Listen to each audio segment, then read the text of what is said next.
Hello students, today I am going to start second part of chapter number 7, part second, Glimpses of India. इसका first part हो चुका था, आज second part start करने चले हैं.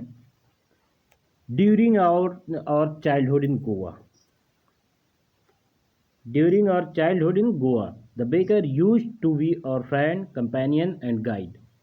He used to come at least twice a day. During our childhood in Goa, the baker used to be our friend, companion and guide.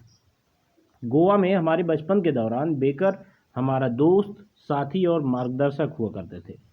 हमारा दोस्त, साथी और मार्गदर्शक हुआ करते थे. He used to come at least twice a day.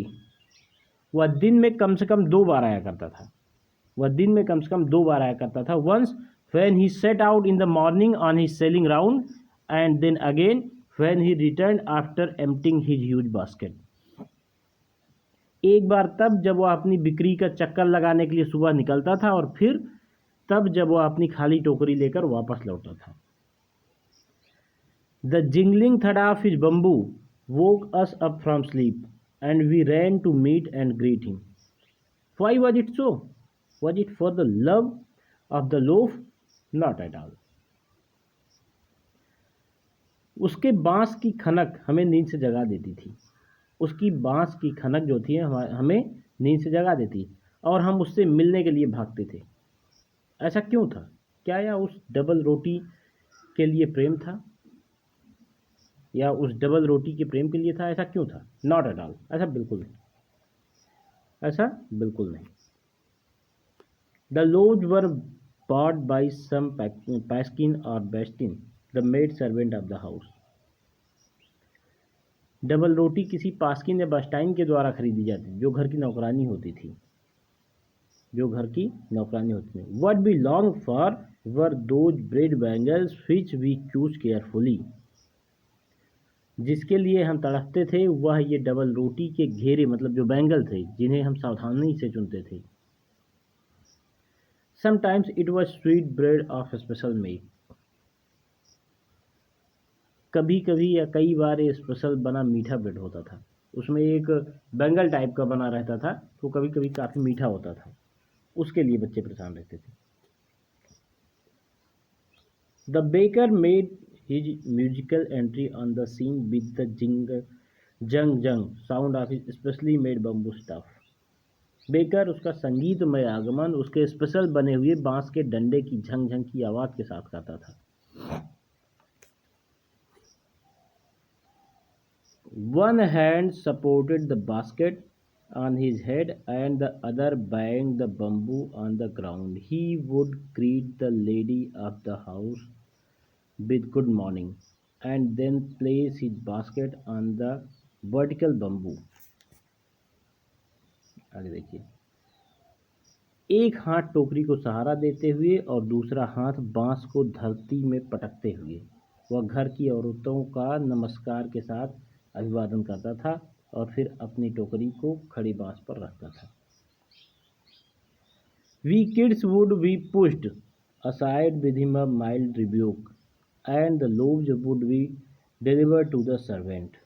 हम बच्चों को हल्की सी धमकी के साथ दूर कर दिया जाता था. रिब्यूक मतलब उसे घुड़कियाँ देना, धमकी हल्की से डांट फटकार के साथ दूर कर दिया जाता था, और जो नौकर होते थे उनको डबल रोटी दे दी जाती थी. But we would not give up. लेकिन बच्चे, हम मानने वाले कहाँ थे? But we would not give up. लेकिन हम मानने वाले कहाँ थे? We would climb a bench or the parapet and peep into the basket somehow. कह रहे हैं कि हम बच्चे कहाँ मानने वाले थे. हम एक बेंच पर चढ़ते या दीवार पर चढ़ते और टोकरी में झांक कर देखते थे किसी न किसी तरह से.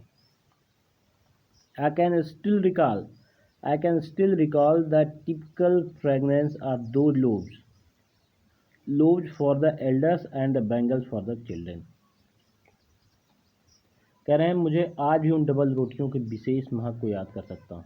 मैं आज भी उस डबल रोटियों की विशेष महक को याद कर सकता हूँ. डबल रोटियाँ बड़ों के लिए और जो बैंगल्स होते थे वो बच्चों के लिए हुआ करते थे.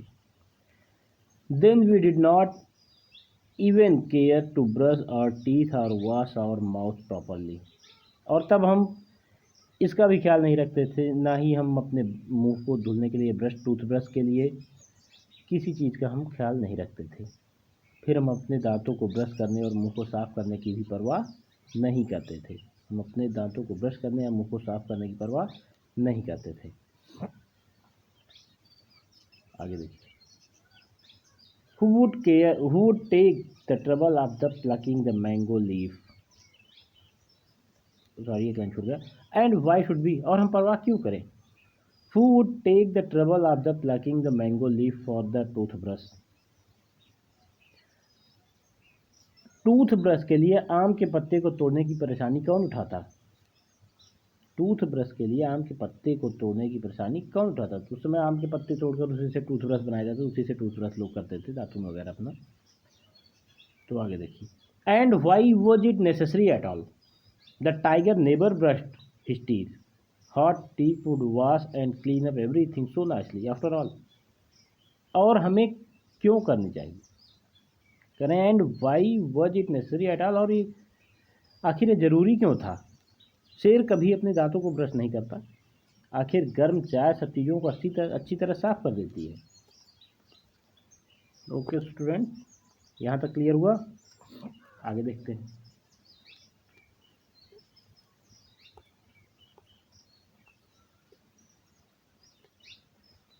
Marriage gifts are meaningless, marriage gifts are meaningless without the sweet bread known as the बोल, just as a party or a feast loses its charm without bread, not enough can be said to show how important a baker can be for a village. The lady of the house must prepare sandwiches on the occasion of her daughter's engagement. Cakes and bouillons are a must for Christmas as well as other festivals. Thus, the presence of the baker's furnace in the village is absolutely essential. बिना मीठे bread के जिन्हें बोल के रूप में जाना जाता था, बोल के रूप में, बिना मीठे ब्रेड के जिन्हें बोल के रूप में जाना जाता था, के बिना शादी के उपहार जो हैं, गिफ्ट जो है वो अर्थहीन थे, मीनिंगलेस थे, बेकार थे। जिस तरह से कि एक पार्टी या एक दावत बिना ब्रेड के इसका रोमांच खो देती है, जिस तरह से कोई पार्टी या कोई दावत बिना ब्रेड के रोमांच खो देती है, ये दिखाने के लिए कि एक बेकर एक गांव के लिए कितना महत्वपूर्ण हो सकता है, अधिक नहीं कहा जा सकता। घर की औरत को अपनी बेटी की सगाई के अवसर पर सैंडविच तैयार करने होते हैं। केक और बेलिनहास क्रिसमस और अन्य त्योहारों के लिए ज़रूरी है। इस प्रकार बेकर की भट्ठी की उपस्थिति गांव में अत्यंत ज़रूरी है। कोई दिक्कत? I think there should be no problem. The baker और bread seller of those days had a peculiar dress known as the kabai. It was a single-piece long frock reaching down to the knees. In our childhood, we saw bakers wearing a shirt and trousers which were shorter than full-length ones and longer than half pants. Even today, anyone who wears a half pant which reaches just below the knees invites the comment that he is dressed like a pedder. उन दिनों के baker bread बेचने वाले के पास एक विशेष पोशाक होती थी। द बेकर और bread seller of those days had a peculiar dress known as the कबाई, जिसको कबाई के नाम से जाना जाता था। उन दिनों बेकर ब्रेड बेचने वाले के पास एक विशेष पोशाक होती थी जिसको कबाई के नाम से जाना जाता था। यह एक सिंगल पीस लंबी फ्रॉक होती थी जो घुटनों तक पहुंचती थी। हमारे बचपन में हम बेकर को देखते थे, एक शर्ट और पैंट पहने होता था जो पूरी पैंट से थोड़ा छोटा और नेकर से थोड़ा लंबा होता था। आज भी जो कोई निकर पहनता है जो घुटनों से थोड़ा नीचे पहुंचती है, तो उस पर टिप्पणी की जाती है कि वह पैडर की तरह पोशाक पहने हुए है। जो ये बेकर थे इनको पैडर कहा जाता था उस समय। Okay student, today is good night, have a great day.